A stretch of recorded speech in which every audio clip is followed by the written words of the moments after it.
అబ్బా ఫ్రెండ్, నాకైతే మరీ ఘోరం. ఈ ఎండకే గాలి దుమ్ముకి నేనైతే చాలా నష్టపోతున్నాను.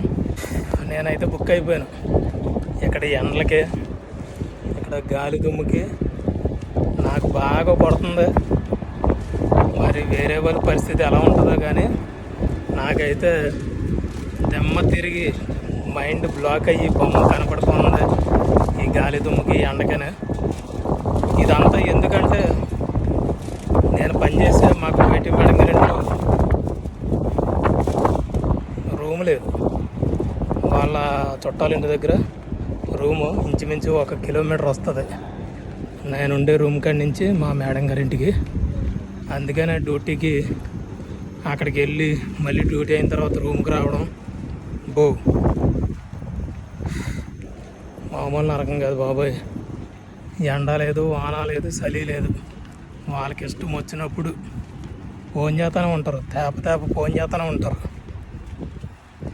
మధ్యాహ్నం 2:30 అయింది టైము. ఇప్పుడే ఆఫీస్ నుంచి మేడంని ఇంటికి తీసుకొచ్చి రూమ్కి అయితే వెళ్తున్నాను. చాలా దారుణంగా ఉంటుంది నా పరిస్థితి. కువైట్కి వచ్చినప్పుడు ఇంట్లో డ్రైవర్గా జాబ్ చేయడానికైనా, దివానీలో జాబ్ చేయడానికైనా వచ్చినప్పుడు రూమ్ ఇస్తారా, ఫుడ్ పెడతారా, తినడానికి అన్ని ఫెసిలిటీస్ వాళ్ళ ఇంటి దగ్గర ఉంటాయి అనేసి కనుక్కుని రండి. వచ్చినప్పుడు నాకు పక్కనే ఇల్లు అన్నారు. పక్కనే ఇల్లు అని కిలోమీటర్ దూరం ఉంది ఇల్లు, నడుచుకుంటూ వస్తున్నాను. పక్కనే ఇల్లు అని చెప్పారని వచ్చాను నేను. మరీ ఎంత పక్కన ఉంటుందని తెలియదు బాబోయ్. ఇగో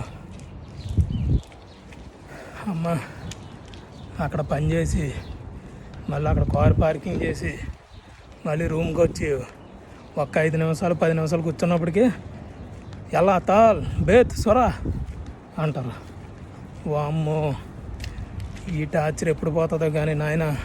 ఆ స్థలం వద్దు, నాకేం వద్దు అని చెప్తే అన్నారా. నేనైతే నరకం చూసేస్తున్నానండి కువైట్లోను. నా జీవితం ఇలా తగలడిపోద్ది అనుకోలేదు బాబాయ్.